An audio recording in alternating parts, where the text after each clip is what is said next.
Africa's constitution is lauded as one of the most progressive in the world. But does it also act as a barrier to freedom and create mechanisms for meaningful transformation? Well, these and other pertinent questions are going to be explored during the Constitutional Hill Trust Fest, We the People in Conversation event of 2022, and then that's set for tomorrow.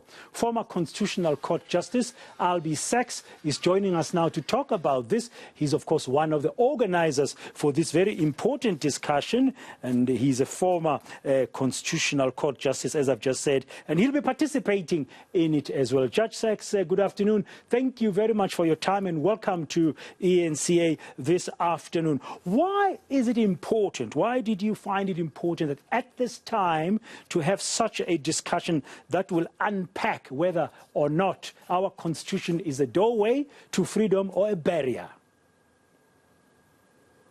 Well, it's a constant issue. It's this time, it's yesterday, it's tomorrow, because many of us believe it's the Constitution, the way we got it, the rights that are given to us under it, that gives us the basis for moving the country forward. But many other people, particularly many young people, feel the Constitution was a sellout, that somehow the liberation movement played footsie with the old regime, did a deal to get the vote, don't touch the economy, don't change anything. Now, I'm not going to pretend that I'm speaking objectively because I was in the trenches. And as I see it, we were fighting like hell to make sure the new constitution not only got rid of apartheid, but gave us the mechanisms and the values and the institutions and the rights to transform South Africa radically. But as I say, I was in those trenches. I can still hear, if you like, the sound of the gunfire. So what we've done is we organized, you've got two people who were not directly involved in that particular struggle, although both were very anti-racist, to discuss the issue, to look at the document, to look at how it was shaped, what the decisions were taken, what the text says.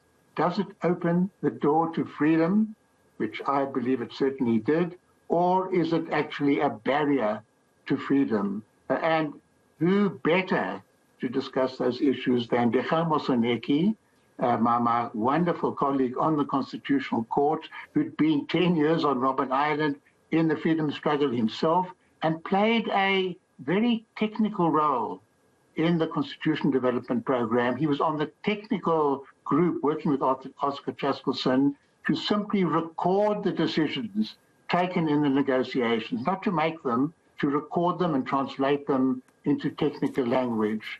And it's well known that Dechang was very much a follower of Robert Sobukwe. He's got no axe to grind in this particular matter now, and he will be one of the speakers.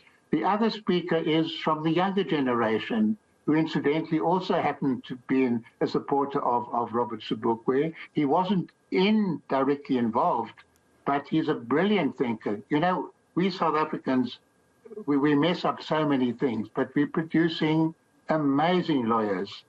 4 great candidates for the Chief Justiceship, now a new generation. Tembeka, who was a law clerk at the Constitutional Court with Chief Justice Chaskelson. He's so smart, and he's got lots of competition, if you like, in the courts by his generation. So imagine the two of them getting together to answer the question that's been posed. Now, this question is coming about 28 years almost since the dawn of democracy in 1994. And as you've correctly said, many young South Africans feel that there could have been a compromise there that sold out some issues, particularly around transformation and going forward. When you delve into this tomorrow, what would you hope will come out and what should be brought onto the table around transformation? One example. Okay, I would love the two pundits to deal with the facts, to deal with the text, to deal with the Constitution actually says, how it is brought about, not simply to say, I, Tembeka, think, or I, Dechang, think this, that, and the other. Very objectively, with the evidence. That's number one. I want them to use their critical minds to say, this could have been better or that could have been better. I want them to say, if we look at the text, if we look at the instruments, are we blocked? Are there barriers to change? Does the Constitution need amending? Is it so rotten at the core that we need a whole new Constitution? Or is it a document that should be implemented? The people should use their rights.